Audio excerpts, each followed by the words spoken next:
اعوذ باللہ من الشیطان الرجیم، بسم اللہ الرحمن الرحیم۔ جیسا کہ ہم نے ٹاپک شروع کیا ہوا تھا ٹائپس آف وار، تو پہلی جو 4 ٹائپ ہیں وہ ہم نے ڈسکس کر لی تھی پریویس ویڈیو میں۔ تو آج اس والے لیکچر میں ہم نے ڈسکس کرنا ہے 2 اور وار کی ٹائپس ہیں، جو کہ ایک کولڈ وار ہے اور دوسری ہے پراکسی وار۔ سب سے پہلے ہم دیکھتے ہیں کہ پراکسی وار کیا ہے۔ پراکسی وار جو ہے یہ ایک ایسی وار ہے جو 2 ملکوں کے درمیان ہوتی ہے، لیکن اس میں جو آرمی ہے، 2 ممالک کی جو آرمی ہے وہ انوالو نہیں ہوتی۔ اس میں کوئی تھرڈ پارٹی جو ہے، کوئی بھی جو 2 انمی آپس میں کنٹریز ہیں، وہ کسی تھرڈ پارٹی کو استعمال کرتے ہیں اور وہ تھرڈ پارٹی جو ہے اٹیک کرتی ہے اور وہ نقصان پہنچاتی ہے، اور الٹیمیٹلی جو ہے اس طرح کی یہ جنگ ہوتی ہے۔ اس جنگ کو ہم پراکسی وار کہتے ہیں۔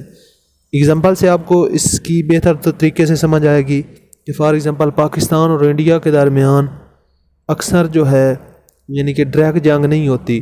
پہلے جو جنگیں کچھ ہوئی بھی ہیں، لیکن اب جو ہے پراکسی وار چل رہی ہے۔ مطلب کیا ہے کہ وہ جناب اپنے ایجنٹ جو ہیں وہ چھوڑ دیتے ہیں، وہ ایجنٹ یہاں پر آتے ہیں، پاکستانی لوگوں کو خریدتے ہیں۔ پاکستان کے اندر جو تنظیمیں ہیں، جن کو بعض اوقات کچھ جو تنظیمیں ہیں ان کو دہشت گرد بھی ہماری گورنمنٹ آف پاکستان نے ڈکلیئر کیا ہے، تو وہ جو تنظیمیں ہیں وہ بکی ہوئی ہوتی ہیں، اور پھر وہ جو ہے اٹیک کرتی ہیں، پاکستان کے انفراسٹرکچر کو نقصان پہنچاتی ہیں، پاکستان کے سویلینز کو۔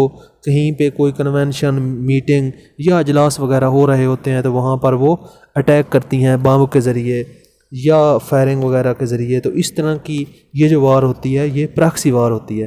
اسی طرح امریکہ ہے تو وہ جناب ڈائریکٹ کسی ملک کے اوپر وار نہیں کرتا، بلکہ وہ اکانومیکلی کے جو ہے اس ملک کو کمزور کرنے کی کوشش کرتا ہے، اور یعنی کہ جب اکانومی کسی کنٹری کی ویک ہوتی ہے تو الٹیمیٹلی یہ بھی ایک بہت بڑی اس کنٹری کے خلاف جنگ ہی ہوتی ہے، تو یہ بھی پراکسی وار میں آتا ہے۔ آج کل جتنے بھی کنٹریز ہیں وہ زیادہ تر پراکسی وار ہی کر رہے ہیں دوسرے کنٹریز کے ساتھ، جن کے ساتھ ان کی نہیں بنتی۔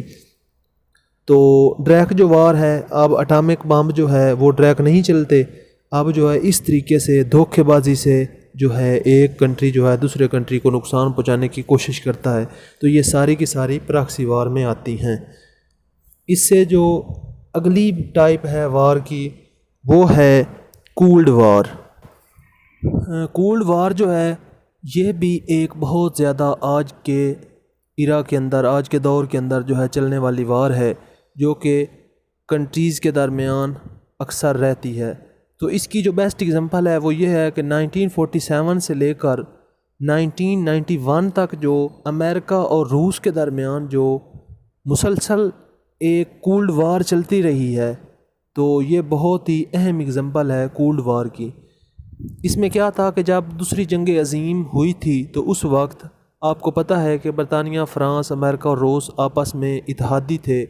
ایک جو ہے ان کا سیٹ تھا، اور پھر دوسری طرف جرمنی، آسٹریا اور دوسرے اور ممالک تھے جن کے ساتھ جو ہے جنگ عظیم دوم جو ہے ان ممالک کی ہوئی تھی۔ اب جو ہے اس وقت جب جنگ عظیم دوم کے بعد جو دنیا کے اندر جو پاورز تھیں جن کا سکہ چلتا تھا، جو کہ سپر پاور طاقتیں تھیں، وہ امریکہ اور روس تھی۔ اب جو ہے امریکہ اور روس نے جو ہے اپنے آپ کو دوسری کو ڈیفیٹ کرنے کے لیے، اس سے بھی اوپر جانے کے لیے، ان میں سے ایک جو ہے اس نے کیا بننا تھا، اس نے سپر پاور بننا تھا، تو اس لیے اس نے دوسری کنٹری ہے اس کو نقصان پہنچانے کے لیے کولڈ وار شروع کی۔ تو ان ممالک کے درمیان ڈائریکٹ جو جنگ ہے وہ نہیں ہوئی، بلکہ ایک جو ہے دوسرے کو انہوں نے پراکسی وار کرتے ہوئے، نقصان پہنچاتے ہوئے اکنامیکلی یا کسی اور طریقے سے، تو یہ جناب کولڈ وار جاری رہی۔ اور الٹیمیٹلی 1991 کے اندر افغانستان میں جب اس نے اٹیک کیا تھا رشیا نے، تو وہاں پر افغانستان میں سے ہی امریکہ نے وہاں پر اٹیک کیا اور دوسری اپنے پاکستان کو وہاں پر استعمال کیا اور بھی دوسرے کنٹریز کو استعمال کیا۔ تو الٹیمیٹلی جو ہے جو رشیا تھا جو وہ ٹوٹ گیا اور اس سے بہت زیادہ جو ہے ریاستیں بنی، اور 1991 کے اندر تو یہ بھی جناب ایک کیا تھی، کولڈ وار تھی۔ تو اس طرح سے جو کولڈ وار تھی اس میں دونوں ممالک نے ایک دوسرے کو نقصان پہنچانے کی کوشش کی، اور اس کے نتیجے میں جو امریکہ ہے، جو یو ایس اے ہے، وہ فاتح رہا، اور جو روس تھا، جو رشیا تھا، وہ جناب ٹوٹ گیا، اور اس سے مختلف ریاستیں وجود میں آئیں۔